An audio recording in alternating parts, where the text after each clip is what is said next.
Oh, hey, what's up, Homestead homies? I didn't see you standing there.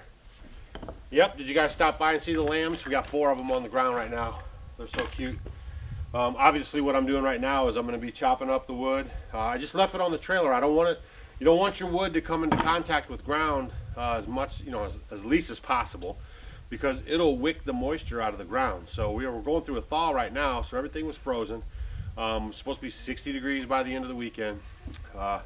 Normally for us in the wintertime, it's probably 40s, low, mid upper 30s, and then maybe some teens at night until like January, most of January, and then a little bit of February. But we've had unseasonably cold temperatures because of this global warming climate change. And so we were like in the highs of like 10 and 5, and then it was like -0, -1, 2, -5, and we haven't had any problems with our running water. In case you're new to our channel, you can check out this playlist right here, and we have a 3,000 gallon gravity-fed water system put in, that we put in, and it hasn't frozen up, and it's above ground cisterns. So it might be a system that you might want to look at. Even if you have a well on your property, it's good to have redundancies. So we have the 3,000 gallon water set up, plus we have on each building we have those water totes, that you can get off Craigslist, or you can find in a lot of different places. We normally can find them off Craigslist, and you might have seen a lot of people using them. They're called a food grade tote. Just type that into Craigslist search engine, and then that'll pop up. And they're about 275 gallons. So we have those on every building. On the shower over here, I'm going to have 400 gallons, and then at the guest house area where the overflow is on that barn, I'm going to put a 500 gallon tank in there, so the people that stay in the guest house will have running water as well. So we have water all over the place in that regard. Also, we have our pond, which is 1/10 of an acre, that we can get water out of, use our Berkey, and purify for drinking, and so everything's fine. We can also use that for the animals. So we have redundancies here too. They're just not wells and springs and seeps and stuff like that. We also have a creek that runs through our property. You probably saw that on the aerial footage that I'll link right here. But you might have saw that we have 2 creeks running through our property. One stays wet and one is a runoff. So we have water that way too. So what I'm doing right now is splitting wood, which is something you have to do on the off-grid homestead.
Somebody left a comment on one of the videos.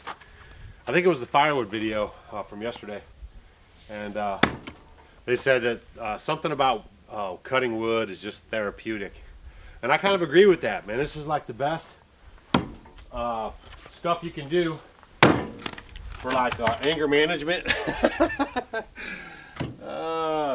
No, but it's good because it makes you feel alive.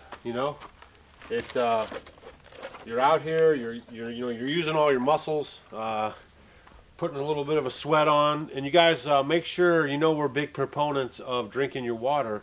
So here's your winter tip: you actually will consume more water in the winter than you probably will in the summertime. Even the animals that we have on the homestead, even your animals, will consume more water during the winter than they do in the summer. And one of the reasons why is because you're feeding them the hay, and the hay is dried up, right? So it's been stored. So it does have a little bit of moisture in it, but not like growing grass in the summer, spring and summer and fall. So they'll drink more water. Our turkeys are drinking a lot of water. So just remember that when you're working on your homestead in the wintertime, that you need to make sure you're staying hydrated.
Oh, I want to show you guys something real quick.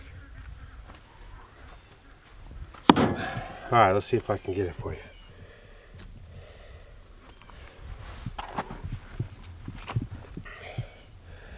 Now, a lot of you guys might know this, but some of you might not. This obviously is my chain when I sawed the log, but you can see there's lines that come out like a sunburst. Lines are coming out. You have your tree rings, and then you have your lines coming out. If you look really close, you can see those lines coming out, and that means that you have an oak. That's an oak tree. So if you ever have a down tree or a tree that you're not sure of, look for these lines. It's like a sunburst. They generate from the middle, and then they work their way out like this. And you'll see lines and lines and lines of them. And that shows you that you have an oak tree. So there's another hot tip from the off-grid homestead.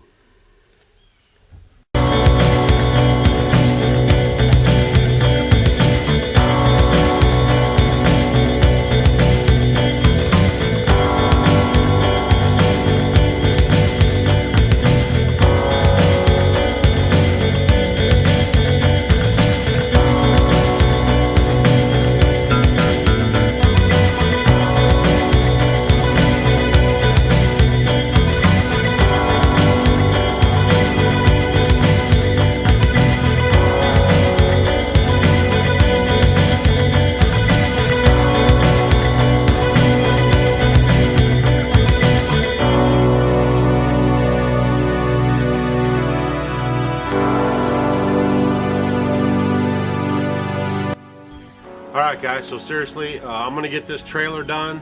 Since you guys are just standing there watching me, I'm going to have to get you out of here so I can focus it on this and get this trailer loaded up best I can. We're getting the back room filled up pretty good. You'll be surprised how much wood actually comes out of this tree, and I'll show you guys maybe that on the next video. Hopefully my boys said they're both of them are in town now, and I hope they'll come up on Monday, because my goal is to get all this split and stacked, so when they come up on Monday, we can go get that other oak tree down as a family unit, as a team. So this is Off Grid with Doug and Stacy. Thanks for watching. Also, don't forget to check us out on Instagram, Facebook, and Twitter.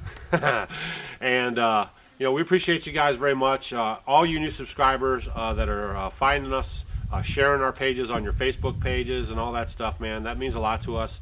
If there's anything that you'd like to see, any aspects of our off-grid living that we haven't covered in previous videos, if you ask a question if we covered it in previous videos, I'm pretty good about linking that video so you can watch it. And then if you have any questions after that, always just get a hold of us.